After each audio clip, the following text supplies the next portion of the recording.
Hi there, it's Reed from Blue Bear Quilts, and today I'm going to show you how to make a super easy quilt. This one is called the Tip Top quilt, and it's called that because the squares that have the colors in it are the mountaintops, and the black and white squares are the valleys.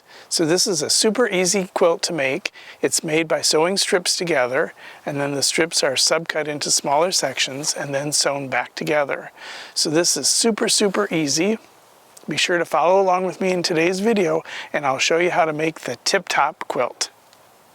Okay, to get started making the Tip Top quilt, we don't need too many supplies, but of course you're going to need the pattern by Blue Bear Quilts called Tip Top. It makes a 64-inch by 78-inch quilt.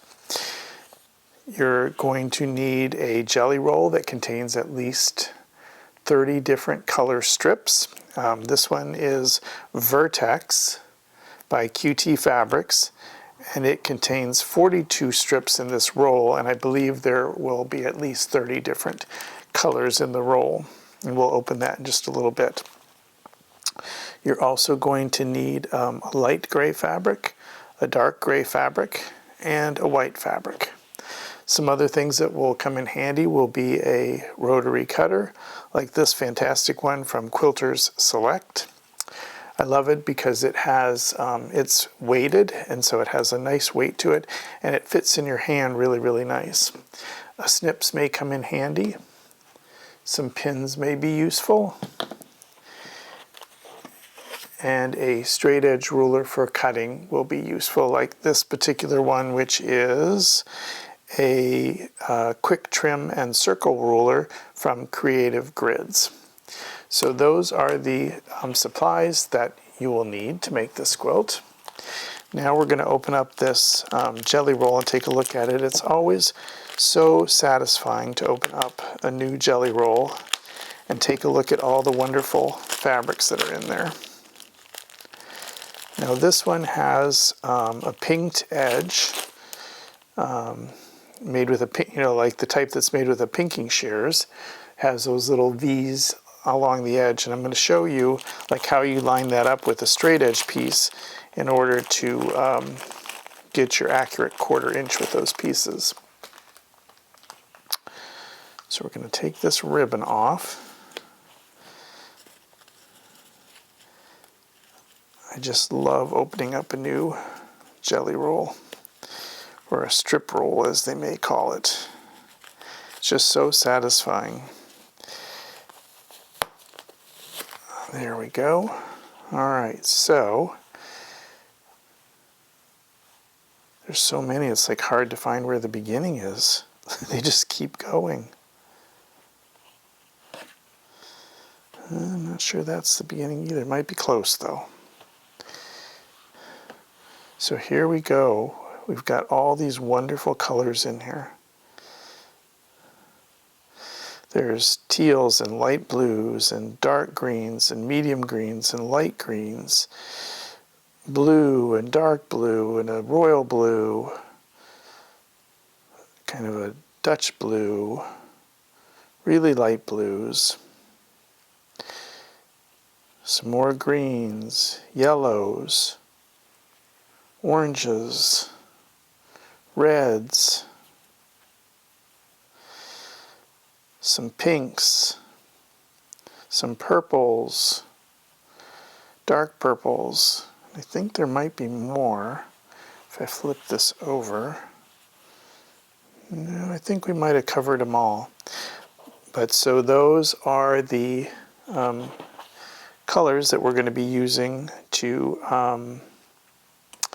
make the Tip Top quilt blocks, and in here you will see that they're listed, the colors are listed out for when you cut these strips right here. And so I'm now going to take and try to organize these strips by the names of these colors so that I'll be able to put them in order in the quilt.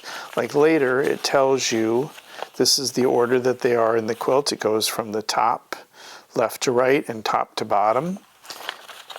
And so that gives you an indication of where each one of those colors go if you want to make the quilt look exactly the same as on the cover. So I'm going to try to line up these fabrics, and then we'll get started making the blocks.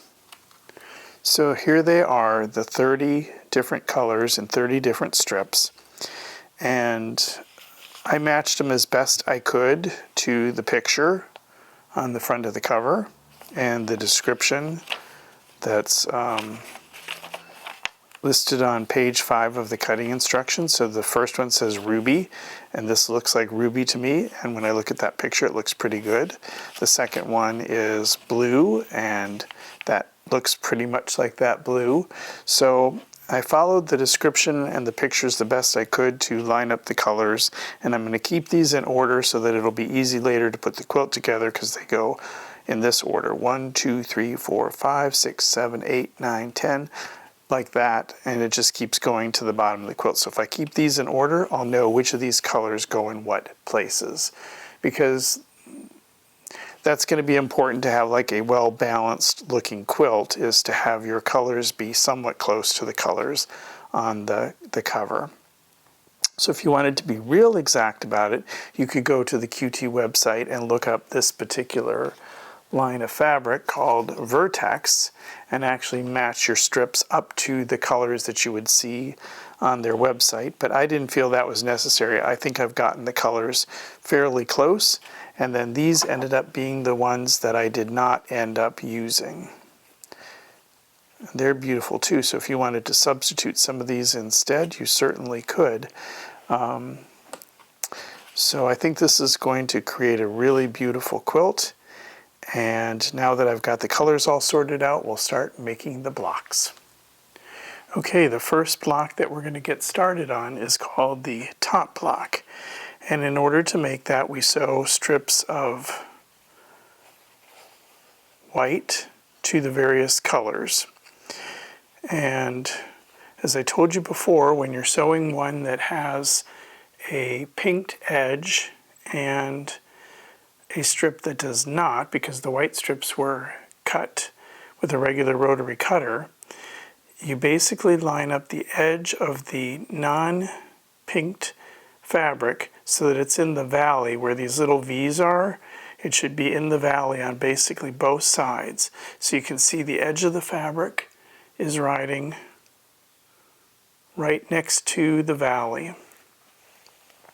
And you sew with this side up, with the non-pink side up, so that you literally can ride your 1/4 inch foot along the edge of this white piece, which that's then going to give you a perfect 1/4 inch. And so this then gets pressed with your iron, nice and flat, and pressed towards the color fabric. So when we've done that, this is what it looks like. You can see that this has been pressed towards the blue fabric. You can see that the pinked edge is riding along the outside edge of that white fabric. And then these pieces need to be cut into 3 different sections, and the pattern will tell you what sizes those sections are. So they get cut into 3 sections like this: a small, medium, and a large. And then when we have them like that, we take the small and the medium and sew them together like that. And we press it towards the white. So when we've done that, it looks like this. And then from this piece, we take the large unit and put it on the bottom, and we sew those pieces together. And the same thing happens. You see how we have a straight edge along here and a pinked edge along here? The same thing is going to happen. We're going to line this up so that that pinked edge is showing and the straight edge is riding along the valley. The same thing will happen at this end. It's all straight along here, so this gets all lined up perfectly. And then down here at the end, we have another pinked edge and a non-pinked edge, and so the pinked edge sticks out again. So that's how you line up these pieces so that you get your perfect 1/4 inch and your block turns out the correct size. So when we've sewn those two pieces together, we end up with a piece that looks like this, and then it's necessary to sew a white strip to the right of that section. And then again, as you line these up, you line the straight edge with the straight edge, and there's going to be a pinked edge that's going to stick out there. And the top will line up with the top, and the bottom will line up with the bottom because they're both straight edges. So then when we've sewn that white piece on, we get a block that looks like this, and that's called your top block. And it goes into the quilt where it's set on point like that, and so that is your top block. The next block, there are 2 blocks in this quilt, and the next block is called a valley block, and it's created by sewing a couple different strip sets together. The first one is a gray and a white strip set, and it's pressed towards the gray. And then there's also a black strip set, and white, black and white, and they are full width of fabric, and it's pressed towards the black. So you sew the required number of those strip sets, and then they get cut into parts. The black and white gets cut into a medium size, and the gray and white, black and white is a medium size, the gray and white is a small size, and then they get lined up like this, and they get sewn together. And now we're working with all straight edges, so we don't have to worry about those pinked edges anymore. So you sew a unit like this, and it ends up looking like this. And then it is necessary to add a white strip to the bottom and a black strip to the top, and the pattern tells you what sizes these pieces need to be. And when you've done that, the unit ends up looking like this, and they're both pressed towards those pieces we just added. So it's pressed towards the black, pressed toward the white.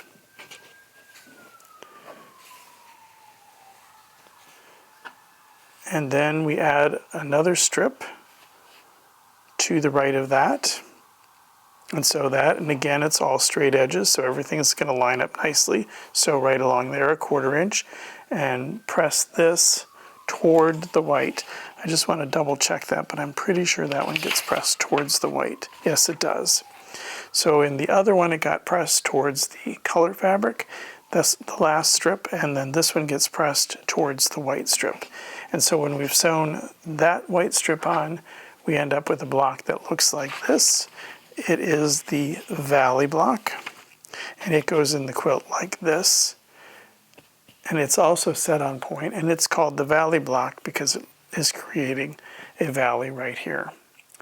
So those are the 2 different blocks. You're going to have so many of these.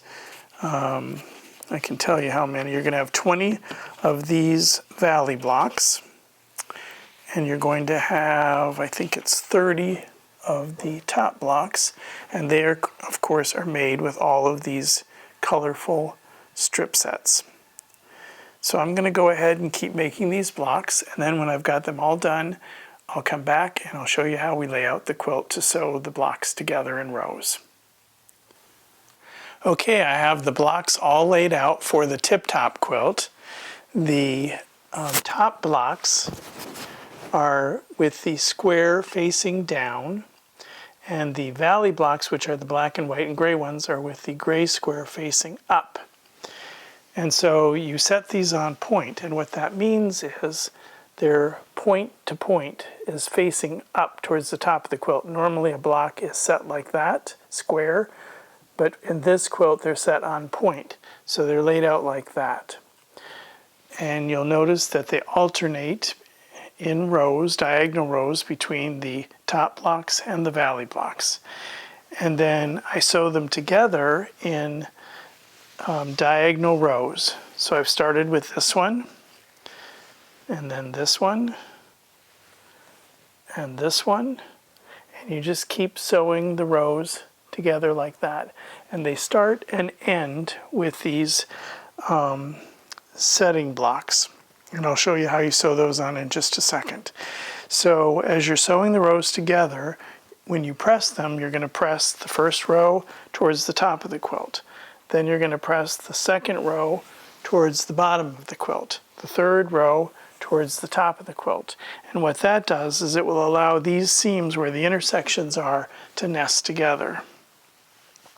Now, how do we sew these setting blocks on? So we flip them over like this, and then you basically line up the square corner of the setting block with the square of the block, and the part that sticks out is a little triangle over on this end. And later when we're all done, we'll be trimming those triangles off. But that's how you sew those setting blocks on the end, and then at the top there is a setting corner, and it's basically the same thing. It's going to get flipped over like that, and you basically place it so that it's in the middle and that the 2 points are sticking out on both ends. And that's how you sew the setting corners on. So I'm going to keep sewing all of these rows together and adding the setting blocks and the setting corners. And when I've got the quilt top center all done, I'll come back on and show you it. And then I'm going to show you how there's a piece that gets added to the bottom so that there's an equal amount of white that's sticking above these points, both at the top and at the bottom of the quilt.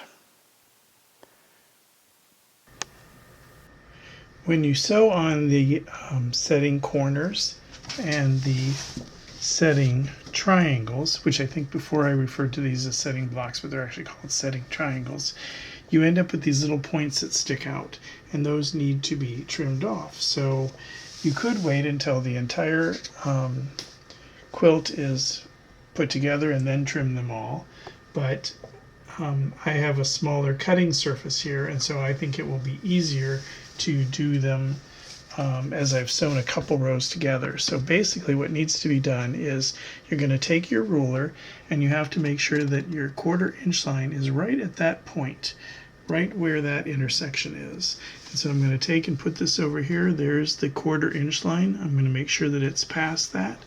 And then I want to line up my ruler down here with the straight edge and up here with the straight edge, and then I'm just going to take and trim those little points off. And then you notice that that makes that nice and straight. So I'll do it one more time. And I only do when the rows have been sewn together. So like the part down here that hasn't been sewn together, I don't do any trimming on this yet.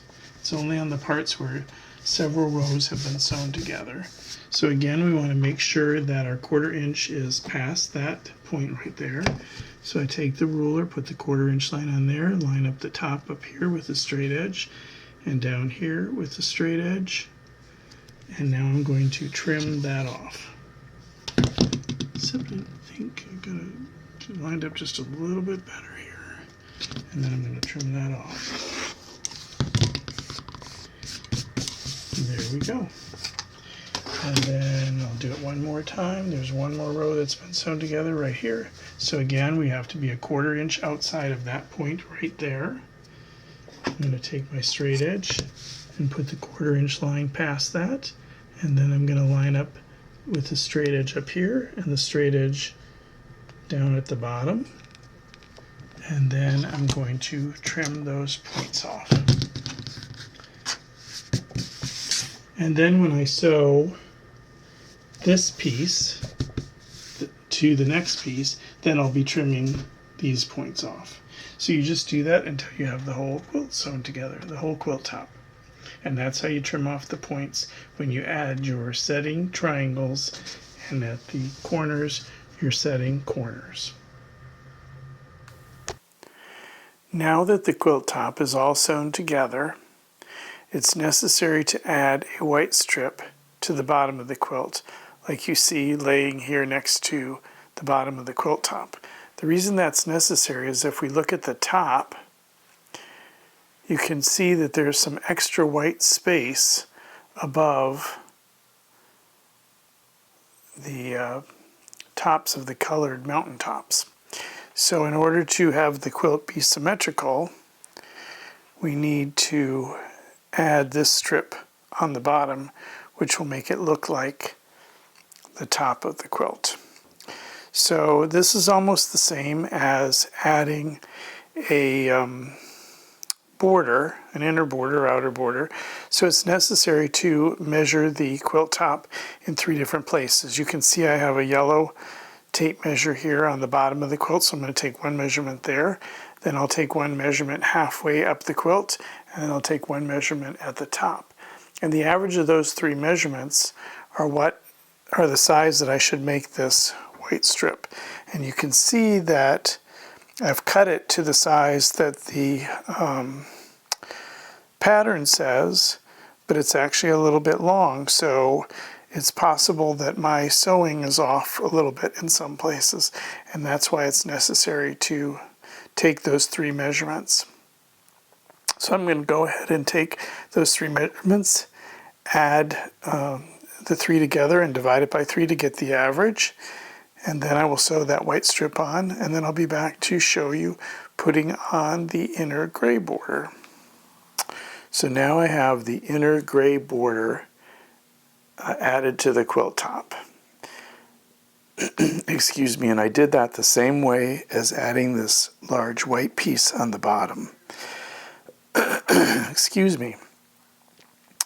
What I did was for the long pieces, I did 3 measurements.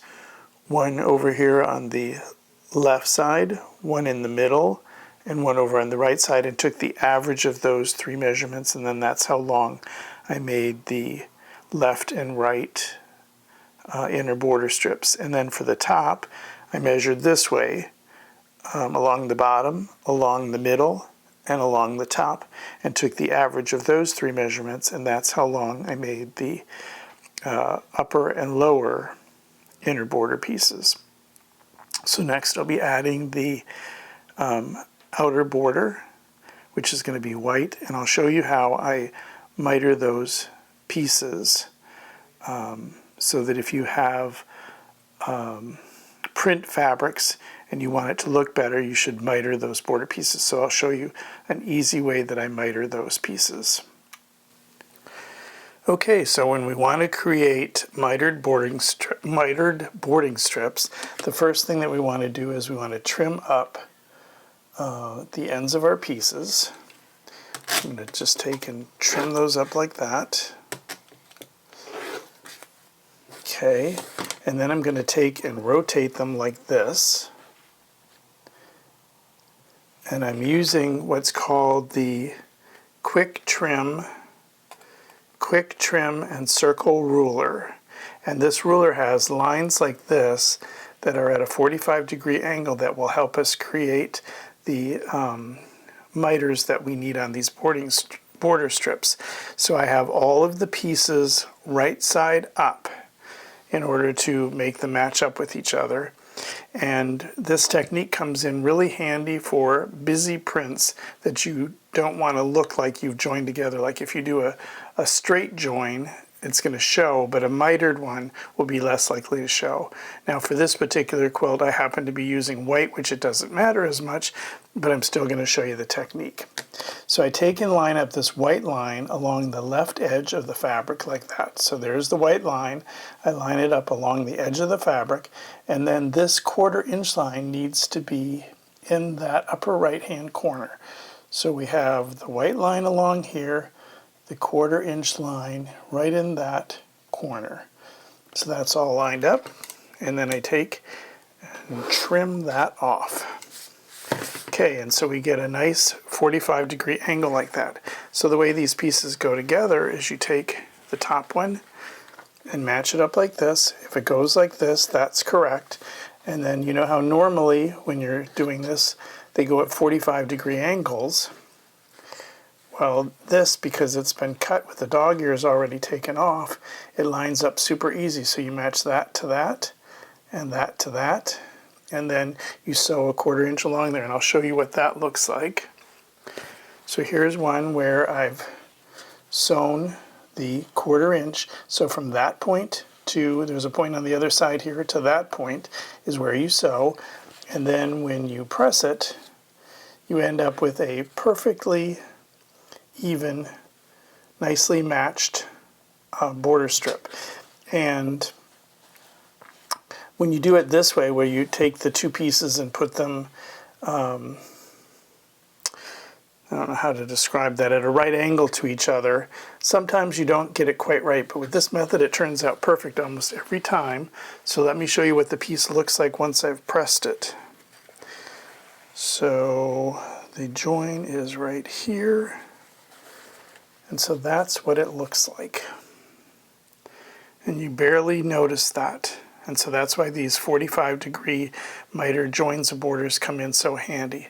So I will sew this onto the quilt top, and then I'll show you what the finished quilt top looks like. So here it is, the tip top quilts all sewn together. And you can see it was super easy. You can definitely make this. This quilt is all ready to go to the long arm quilter, and I hope you've really enjoyed watching this video of how to make the tip top quilt. Stay tuned for other videos that will show how to make other Blue Bear quilt patterns. This one was called Tip Top. It's available on my Etsy shop called Blue Bear Quilts, and it's also available on my website www.bluebearquilts.com. So thank you so much for watching. Be sure to give this a thumbs up if you liked it. Be sure to share it with your friends and subscribe so that you'll receive notifications of any future videos. Take care, and we'll see you next time. Bye-bye.